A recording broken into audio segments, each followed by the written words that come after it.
My guest today is Vanessa Broers, a wonderful coach. And Vanessa, I've admired your career, your work, the things you do as a coach, your energy, your joyfulness, the way you always have more energy than I do. And sometimes when I talk to you or work with you, I have to go lie down for a little while. So I've rested up for this call.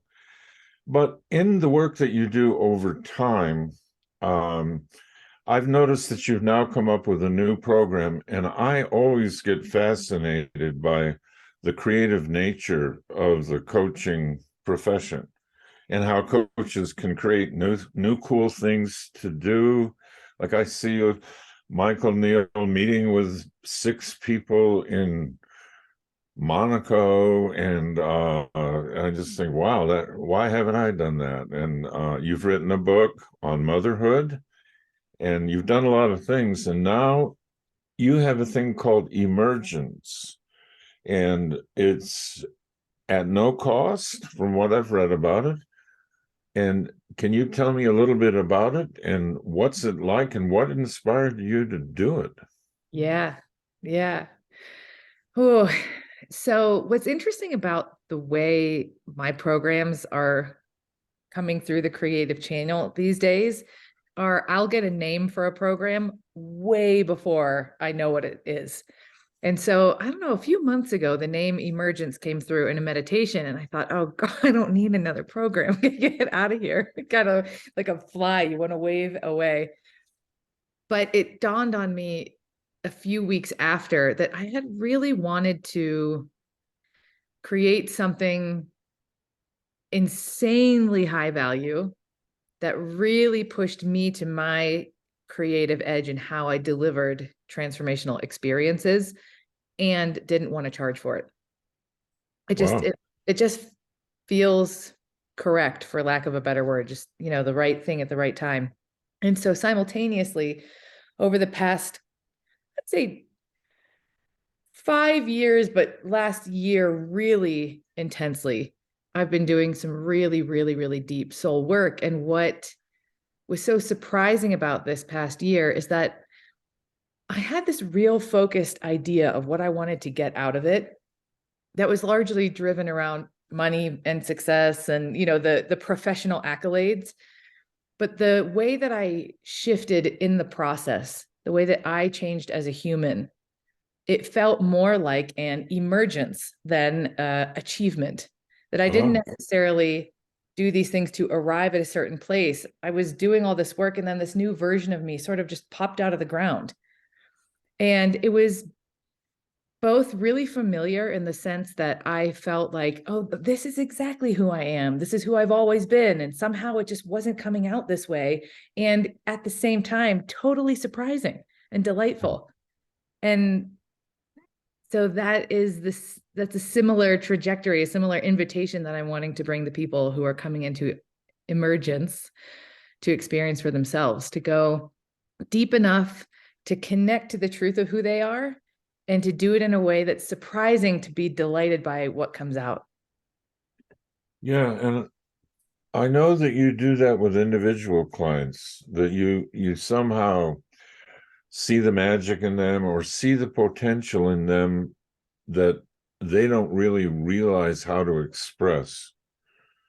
And I was watching a video of you being interviewed, and you were talking about how you used to be in the field of health and you were coaching people there. And you saw that there were some people who followed a program and succeeded, and some didn't, even though you didn't know why. And so then you got into coaching, which is the internal world, not just the world of achievement. So is there a spiritual component to what you do when you work with people?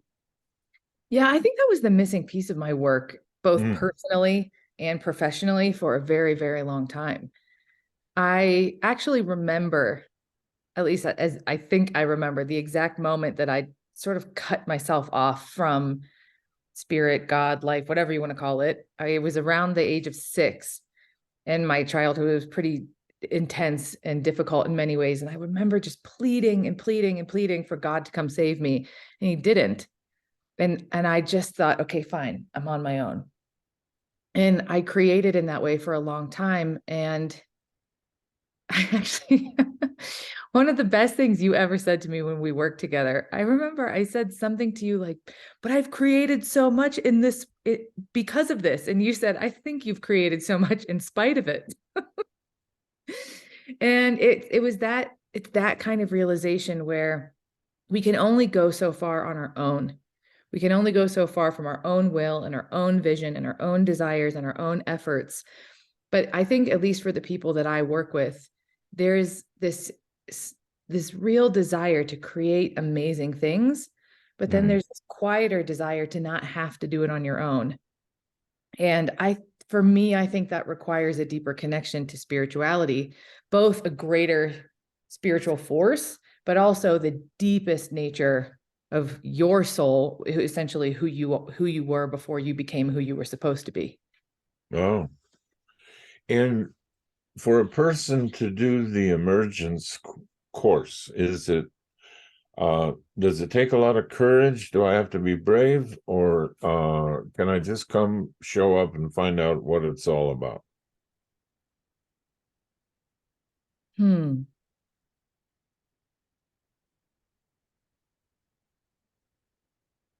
I'm pausing because I think that for someone to even just show up and see what it's all about could require a pretty fair bit of courage. Yeah. But I actually do believe that it does require some courage to show up and see the possibility that what you've created so far is not the totally correct expression of who you are. Oh, At there's least it did for me. yeah, something in there waiting to emerge that I might even be afraid of, right? So, what do you think when you work with individuals in your own life? What do you think stops people from having their true self emerge and having themselves be as joyful as they were as children, running around just drinking in life? Hmm. I love this question because I think about it all the time now that I have Pepper, who's 3.5 and does exactly that. I think there's a few things. One is trust. Trust is a big one. Maybe even faith when you can't, because trust, I think, requires some evidence. Maybe we could argue, and faith is, oh, just got a little beeped out there. Um, Faith is more unconditional. But I think we learn as we grow up. If I am just that joyful, and then you get knocked sideways, you kind of have this, oh my gosh, should I have seen that coming? Should I brace myself a little bit? And that sideways knock could be a parent who either overtly or just subtly punished you for being that way. It could be a Hmm. relationship to siblings that when you shine so brightly, it seems like they are hurt by that expression. I know one of my older sisters, we have this joke in our family that Vanessa got the ice skates because I had 5 sisters. And so we were really only allowed to do free stuff, like free club sports. But somehow for Christmas, I got ice skates. And I remember my sister was so upset that she ran upstairs and like the whole Christmas was ruined. And, those moments though are they can be profound in how we relate to the world. So we start by moment after moment after moment like that to just almost start to just like if our range of movement was like a 3-year-old running through life drinking in the joy, we might just restrict that a little bit and then a little bit more and then a little bit more, and then we become so used to the people in our worlds experiencing us in this way that if we go and start to behave the way that we were, it can feel like the consequences will be really intense. Yeah, And sometimes they are. yes, they can be. So, what are the details of your emergence program? If I get interested, I'm listening to you and I think, hey, I want to really express my life. I don't know how to do it. What's going to happen for me? Do I go on YouTube for a year, or give us the details? So Emergence is a half day, 4 Okay, hour immersion. So beautiful. This one coming is going to be March 24th, but I plan to do them a couple times a year. Mm, And it's 4 hours together. And it's a mix of teaching and experiencing. So it's always been my experience that it's maybe, and this is just maybe because of how I am. It's so satisfying to learn that sometimes I can forget to apply and then go back to learning because nothing happened. And we are going to do a mix in this of practical implementation in the moment. I'll give you an yeah. example of that, and learning. So kind of going back and forth between concept and immersion into the concept so that by the time the 4 hours is over, people are already experiencing themselves differently. One just small example, and hopefully this doesn't scare anybody off, but I did a immersive experience in a talk that I did a few months ago. And there was a piece on expression. And this one woman said, I've always wanted to sing in front of a room full of people. And so I said, there's 100 people in this room. Would you like to sing today? And she did. I mean, so it was, people were moved to tears. And it's Wow. like the golden buzzer moment on what's that show? Is The it America's Voice, Got Talent or The America's Got Voice? Talent. Something like that. Yeah. My secret wish is to have 4 hours worth of golden buzzer moments where we're Yeah. all moved by people's expression. So the teaching component, and you've got some things in mind, some content in mind you're going to be teaching about. What will that be about? So the way that I have structured what I have gathered along my journey is that there's 5 what I call realms of magic because it's way more fun to experience it that way. Yeah. And it's the acronym POWER. Oh, So power is how we access that part of us that wants to emerge, and it's also how we let it out, so to speak. So the P stands for precise pleasure, not just what you want, but how you want it. The mm, O stands for open to God.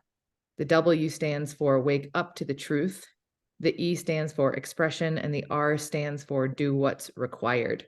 So I will guide all of the participants through this acronym. And then the second piece of the content are what I call the 4 types of work. And so when we get into the world of personal development or spirituality or high performance, what I've observed is that we kind of collectively, we can tend to get stuck at certain points. We burn out over here, or we just spiral in transformation, but don't make any external progress over here.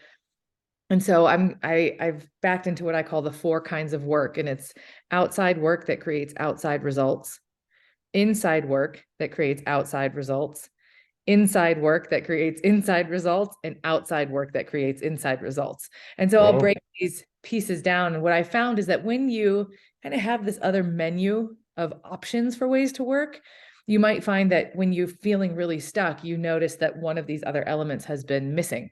And so I have this real desire to blend practicality and magic all the time. And so we'll weave back and forth between these.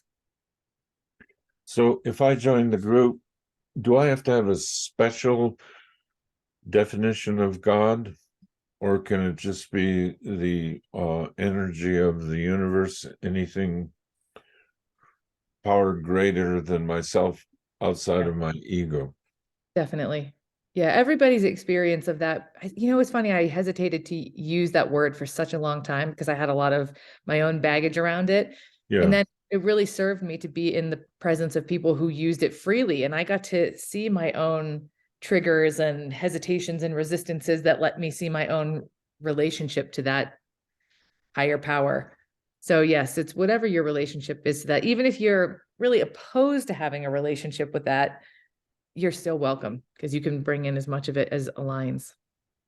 Yeah, I remember going through recovery for addiction, and I used to fight that word, and finally someone said, "You do you really believe there is no power greater than your own little ego?" And I said, "Oh, okay." And they said, "That's all you have to be open to. Just be Yes, open to it. And yes, you don't have to define it or make it wrong or make it right or create a new belief." So I love that you're putting it in there. That's brave in and of itself. And I think most people know what you mean, even if they have a different way of describing it. yeah. So tell me about the missing piece of spirituality. I know you were always a great high performance coach, go for it, commit to it, get out of your comfort zone type approach. So what was that missing piece for you that you found? It's nice to be asked that question. Thanks. Because it's really true. I kind of always felt a little like a misfit in the Mhm. high performance world. And I always felt like I was missing something that everybody else seemed to get, or that I was doing something wrong that I was going to get in trouble for. That was just the vague experience of it. And it was actually once I got pregnant with Pepper that the fear of getting pregnant was that somehow, for whatever unknown reason, the high performance career that I built was going to come crashing to the ground. It just, that world and motherhood just seemed so opposed to me. I couldn't see how I could make that work. But because of the nature of how I became pregnant, which was quite miraculous, it was like the second immaculate conception. It was, I had to believe in that moment that there was a force bigger than me directing things beyond what I could commit to and decide and plan for, which was very much you are the master of your own destiny approach. Yeah, And that worked really well. But at that point, it was like, it just felt like all that whole structure collapsed and I couldn't count on it anymore. And it was a really, really difficult couple years, really. It wasn't like I woke up and figured it out. I mm, fumbled around in the dark for a long time. And I had done lots of work, lots of personal development, lots of high performance work, but it was all as a strategy to get better results. yeah, I had never done really deep work just for the experience of being different as a person on the planet, feeling differently about myself, feeling more connected. I'd always heard you talk about it, sounded really nice. But I couldn't quite get there beyond using it as a strategy. And that I think was the part that was really missing, because even when you serve as a strategy to create, it's still kind of tarnished in a way with the ego. yeah, And what I have found is that, or what I discovered at least, is when you move into that space where you're connecting to your soul and also the higher power, you actually can access more of the joy of creating for the sake of the joy of creating. And because you're not so fixated on the exact outcome that you want, when things go wrong, you can still experience joy. And so for me, yeah, that was really missing, because even the clients of mine that did succeed and I was succeeding, there was always this feeling that something was missing. And I think part of it is that mystery of spirit. yeah, good. So how did you choose 4 hours as your container for the Emergence program? My favorite things that I've always done with clients are my immersions. So I've done retreats in Mexico, and I love Michael Neal's 6 People in Monaco. That always excites me. I've flown to clients, they've flown here, and the magic of what is created when you have a big space of time. I mean, it really astounds me. It really astounds me. And that's not to diminish the work that you can do when you meet consistently over time. There's magic to both. Yeah, But when I just followed my own pure delight, and when I looked at what created the most joyful, effective, and magical experiences with my clients, it was always a big block of time altogether. And yeah, so when I thought about Emergence, it just kind of felt like a no-brainer. And I wanted to move beyond information. I think that was yeah, another piece of it. I wanted the people who came to the event to actually leave it different versus just knowing something different. And that's tough to do in an hour yeah, it sometimes. is. Or even 90 minutes. A lot of people, I have 90-minute workshops and it's mostly information and Q&A. There's no real attempt at a full transformational experience, leaving different, seeing the world differently afterwards. And I admire that that's what you're shooting for with this. That's the intent of the 4-hour program. Thanks. It's gonna So be fun. how many people are you imagining to be in the group? You know, I'll give you two answers. One is a number that like playfully appears as 100. Wow. And I'm completely unattached. This is actually a really new venture for me to offer my services in this way. And it feels really fun to experience meeting new people who haven't been in my space before, and then also to meet them in such a deep way right out of the gate. So I don't Yeah. know. I really don't know how many people will end up there. And you're going to go forward no matter That's it. whether it's 2 or 200. That's right. Yeah. I've done experimental things like that, and I never knew, what if nobody shows up, or what if two people? And then I thought, well, it'd be great for the two people. They'll That's get a it. lot of attention. Or 200, um, it can happen. Yeah, So, Maurice sent me a book not that long ago called Experiments Never Fail. And yeah, I thought, well, here we are. yeah, yeah, it's a great book. Well, um, tell me finally, the last thing I have to ask is, when you got this idea, you got your vision, it arrived as a 4-hour container. Were you thinking, I'd like to do more than one down the road? Yeah, the idea is that I'll do them quarterly. This is the Wow. first one, and then I'll offer it quarterly. Part of this is because it just feels like if you want to grow something, you have to give it give it a chance.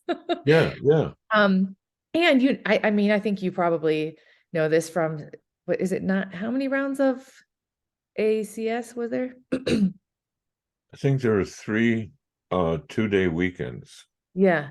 But I mean, how many years? Oh, 14 total. Yeah. I Yeah, can't imagine how much it evolved in 14 yeah, years. it really did.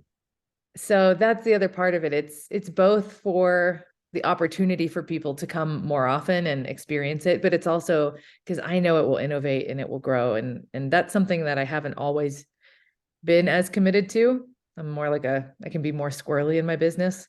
Yeah, yeah, me too. Well, and it's funny that people in our culture somehow find it hard to reach out for help, hard to ask for help. And then once they do, at least for me and a lot of my clients, they think, why did I wait so long? Mhm. So somebody's sitting around wondering, should I take a shot with this? Should I see what could emerge from me if I really put all my focus on emergence itself, possibility? Um, it's a brave act to just do it and work with you, because you have a track record of really helping people. That part of it is not experimental. Only the format, right? Only the Zoom format in 4 hours. That's right. How Yeah. did you get so good at helping people in transforming who they could be, or thinking they weren't motivated and working with you and finding out they really were? Well, I've done a lot of work on myself. That always helps. Yeah. Seeing the places that you're having those same experiences. You know, actually, probably the biggest reason is because for so long I felt so inadequate. Mm. Actually, I think people have always seen me differently than I see myself. I think maybe that's even pretty normal. And I know I'm really great, but there was a really big period of time where I felt so inadequate. So I kind of went into hiding and just got more coaching and studied and learned and studied and learned. And so it kind of came from a shadow place, as in I probably didn't need to do it. But then I did it. And then I saw, well, not only was that never actually true, but now I'm even more skilled than I would have been if I hadn't had that insecurity. And so, I mean, I love coaching. I eat, sleep, and breathe all of it. And I'm really, I think I come to this work with a lot of humility. So I'm often looking at the places where I didn't succeed with people and I learned from those too.